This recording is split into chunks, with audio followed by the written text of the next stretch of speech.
नमस्कार दोस्तों। कैसे हो आप सब लोग? सभी मस्त होंगे। तो आज से हम आपके सामने जो राजस्थान की जो तैयारी करेंगे वह पीडीएफ के माध्यम से आपको राजस्थान पढ़ाया जाएगा। और आपको बाद में ये भी हमें बताना है, सुझाव देने हैं अपने कि आपको क्लासें कैसे लगी, जिससे कि हम आपके लिए और भी कुछ बेहतर कर सकें। तो देखते हैं, स्टार्ट करते हैं राजस्थान की स्थिति और विस्तार। राजस्थान की स्थिति और विस्तार स्टार्ट करने से पहले हम राजस्थान की स्थिति देखते हैं कि विश्व में इसकी क्या क्या स्थिति है। जैसा कि आपके सामने स्पष्ट नज़र आ रहा है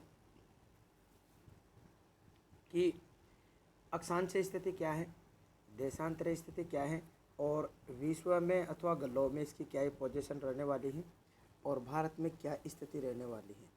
तो इस प्रकार के क्वेश्चन आपसे बार बार पूछे जा रहे हैं और पूछे जाएंगे। तो अक्सर जो बच्चे हैं वो क्या आंसर देते हैं कि सीधा साफ आंसर दे देते हैं कि राजस्थान उत्तर पूर्वी गोलार्ध में, भले अक्षांश पूछा है देशांतर, ये आंसर देने का तरीका गलत है। तो सबसे पहले यहाँ पे ये देखिए आप, अक्षांश स्थिति के अनुसार जो राजस्थान है, ये पृथ्वी दिखाई दे रही है आपके सामने, और पृथ्वी ये 0 डिग्री अक्षांश है।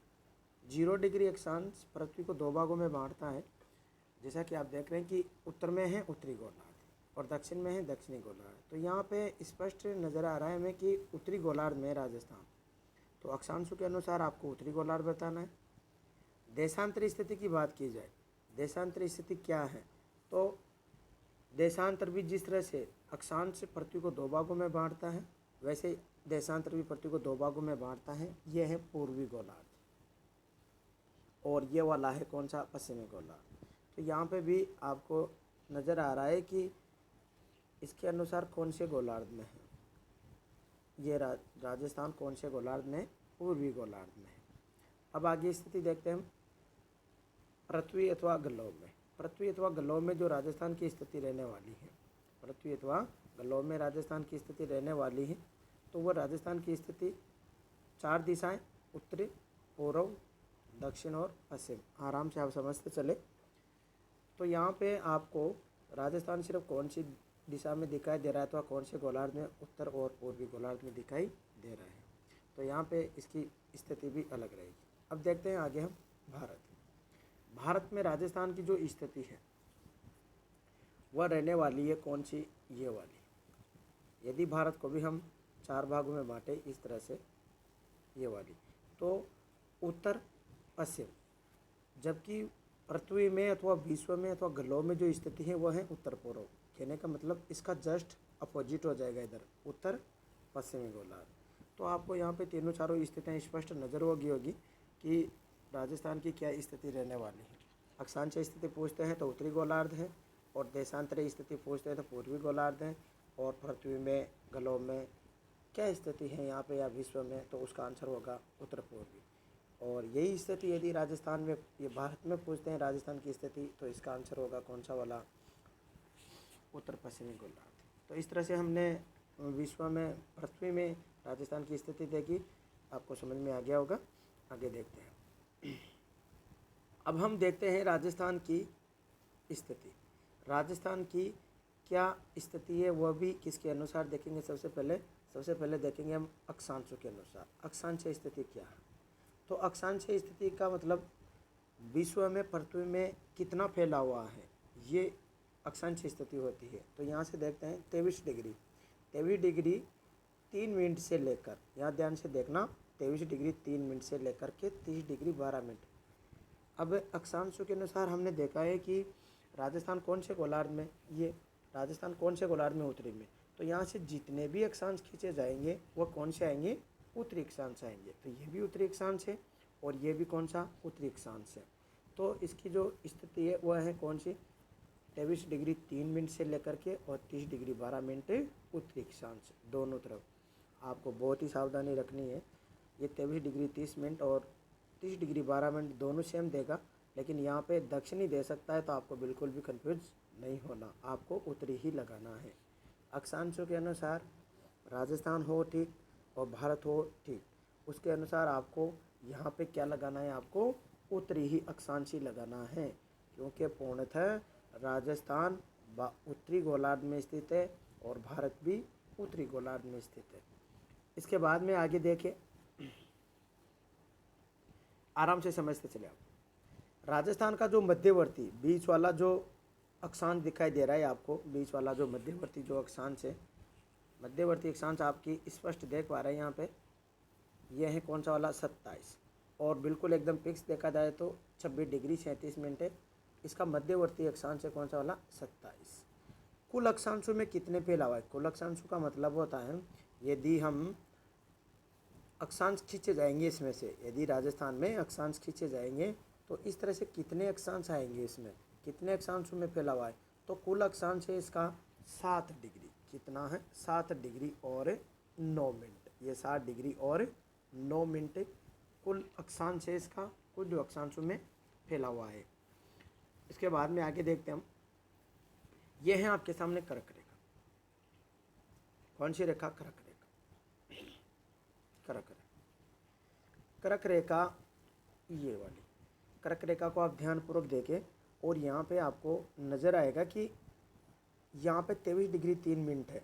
ये तो सबको पता होता है कि 23 डिग्री ये वाला 23.5 हो गया, इसको कर्क रेखा बोलते हैं। लेकिन आप जल्दीबाजी में क्या कर जाते हो? गलती, और इसको भी 23.5 ही समझ लेते हो, जबकि ये जीरो लगते हैं पहले। ये तो विस्तार हो गया, आपको ये नहीं करना, जबकि ये विस्तार है, इसका ध्यान रखना है आपको देखना है। यहाँ पे देखिए ये वाला, तो यहाँ पे आपको दिखाई दे रहा है कितना? 23 डिग्री और 30 मिनट। 23 डिग्री और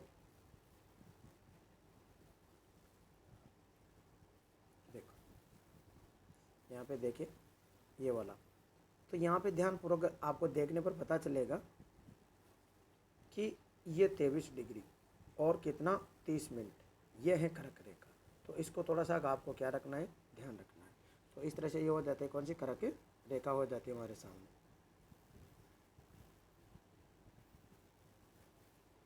कर्क रेखा हो जाती है।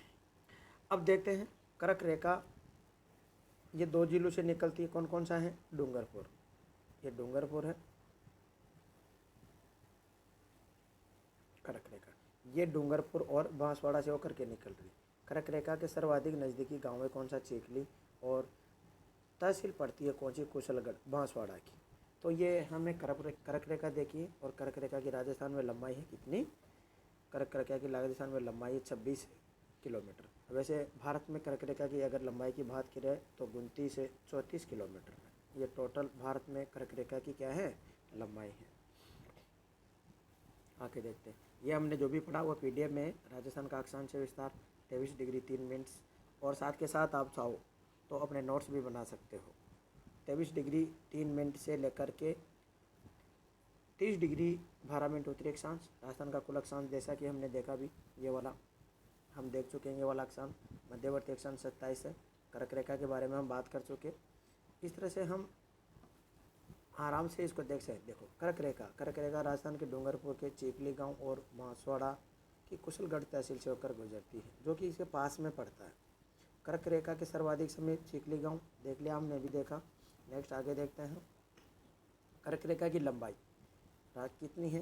26 किलोमीटर। कर्क रेखा राजस्थान के एकमात्र बांसवाड़ा संभाग से गुजरती है। हाँ, ये बहुत इंपॉर्टेंट है, यहाँ पे ध्यान रखिएगा। पहले जो कर्क रेखा थी, पहले कर्क रेखा ये उदयपुर संभाग का भाग थी।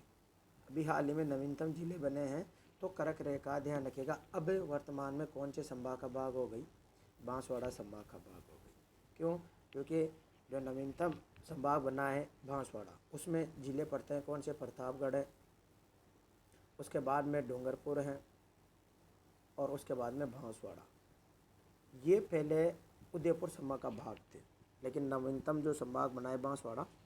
तो वर्तमान में जो कर्क रेखा है वो किसका भाग है? बांसवाड़ा संभाग। यहाँ पे देखिए कर्क रेखा, ये कर्क रेखा है, इसको ये माही नदी, कर्क रेखा को ये कौन सी नदी? माही नदी। कर्क रेखा को माही नदी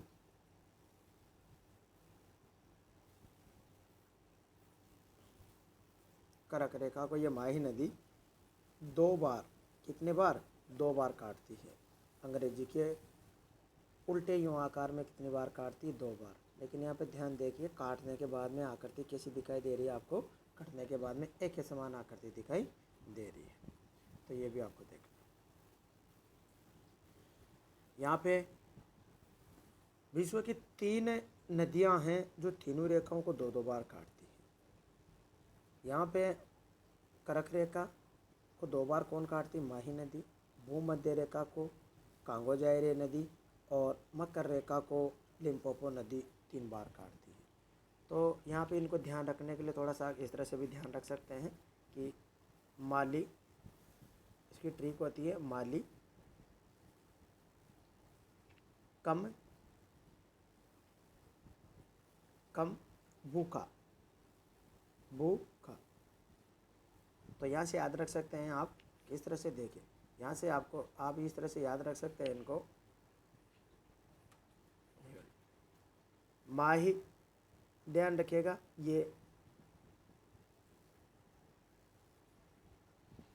जो लिम्पोपो नदी है वह मकर रेखा को 2 बार काटती है। कर्क रेखा माही नदी को 2 बार काटती है। भूमध्य रेखा को 2 बार काटती है कांगो अथवा जायरे नदी। इस तरह से भी आप इनको याद रख सकते हैं। इसके बाद में हम देखते हैं हम राजस्थान का देशांतरीय विस्तार। हमने इससे पहले अक्षांशीय विस्तार पढ़ा, अब देखते हैं देशांतरीय विस्तार। देशांतरीय विस्तार में इसका देशांतरीय विस्तार है 69 डिग्री 30 मिनट से लेकर 68 डिग्री 30 मिनट से लेकर 78 डिग्री 17 मिनट पूर्वी देशांतर। आप यहाँ पे समझ गए होंगे कि दोनों तरफ पूर्वी देशांतर क्यों आया है, क्योंकि ये गोलार्ध देशांतर 2 भागों में बांटता है। तो यहाँ पे हमारा राजस्थान, ठीक है, राजस्थान पूर्वी गोलार्ध में आता है। तो जब यहाँ से देशांतर खींचे जाएंगे तो सारे के सारे कौन से देशांतर आएंगे? पूर्वी देशांतर।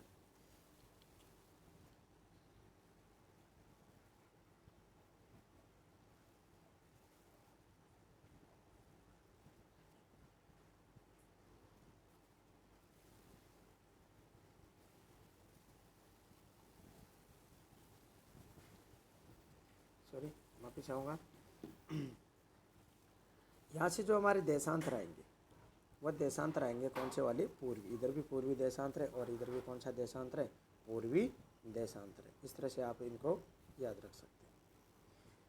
मध्यवर्ती जिस तरह से अक्षांश था, इस तरह से राजस्थान का मध्यवर्ती जो देशांतर है वह है 74 डिग्री, और बिल्कुल एकदम फिक्स देखा जाए तो 74 डिग्री 17 मिनट पूर्वी देशांतर है।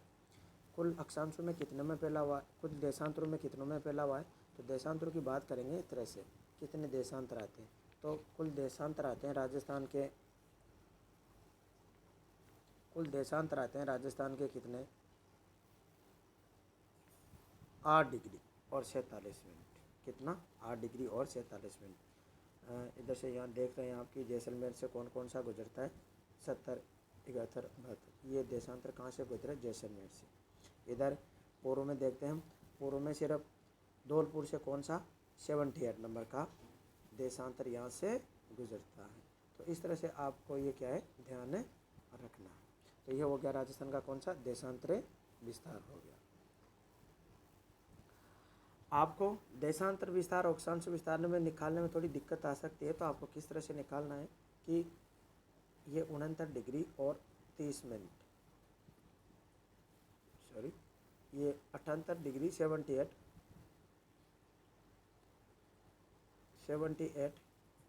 डिग्री और 17 मिनट, इनमें से आपको 69 डिग्री और 30 मिनट माइनस करेंगे। तो यहाँ माइनस नहीं हो रहा, लेकिन यहाँ से एक यहाँ पे लेते पहले मिनट हो जाएगा, और 17 में 1 मिनट 60 का होता है तो 77 हो जाएंगी, 77। यहाँ पे 77 में से 30 माइनस करेंगे तो यहाँ आंसर आएगा जो वो होगा 47। और यहाँ से अब यहाँ पे 77 बचा है, तो 77 में से इनको 69 को माइनस करेंगे तो 8 आ जाएंगे, तो 8 डिग्री और 47 मिनट। तो इस तरह से आप इनको ध्यान रखें। तो इसको हम देख चुके हैं, राजस्थान का देशांतरीय विस्तार। राजस्थान का जो देशांतरीय विस्तार है 69 डिग्री 30 मिनट से, कुल देशांतरीय विस्तार 8 डिग्री 47 मिनट, और मध्यवर्ती देशांतर 74 है। और ये जैसलमेर के कौन कौन से गुजरते हैं, तो 70, 71 और 72 पूर्वी देशांतर गुजरते हैं। और राजस्थान के धौलपुर से 78 नंबर राजस्थान। थोड़ा देर ये आगे हम देखेंगे कि राजस्थान का देशांत अक्षांश और देशांतर। राजस्थान का अक्षांश और देशांतर में यदि आपसे डिग्री में पूछा जाता है तो हमने जैसा कि पढ़ा, कुल अक्षांश कितना है 60 डिग्री 9 मिनट है, और कुल जो देशांतर है 8 डिग्री 47 मिनट। यदि ये इनको घटाया जाता है 8 डिग्री 47 मिनट में से 60 डिग्री 9 मिनट घटाया जाता है, तो इनका जो डिफरेंट आता है वो आता है लगभग 1 डिग्री और 38 मिनट, जो कि 1 डिग्री से क्या है ये अधिक। तो यहाँ पे ये भी क्वेश्चन बहुत अच्छा बनता है कि राजस्थान के अक्षांश और देशांतर में कितने डिग्री का डिफरेंट है, तो 1 डिग्री से अधिक का, ये आपको ध्यान रखना है। इसके बाद में हम राजस्थान के बिंदु पढ़ लेते हैं। राजस्थान के कौन कौन से बिंदु हैं राजस्थान के, देखो उत्तरी बिंदु की बात करें, उत्तरी बिंदु जिला श्री गंगानगर, तहसील कौन सी है गंगानगर, गांव कोणा। इसी प्रकार से दक्षिण में देखते हैं जिला बांसवाड़ा, तहसील कुशलगढ़ है और बोरकुंडिया। उत्तर में कोणा आता है और दक्षिण में बोरकुंडा आता है, तो ये कंफ्यूज कर सकता है।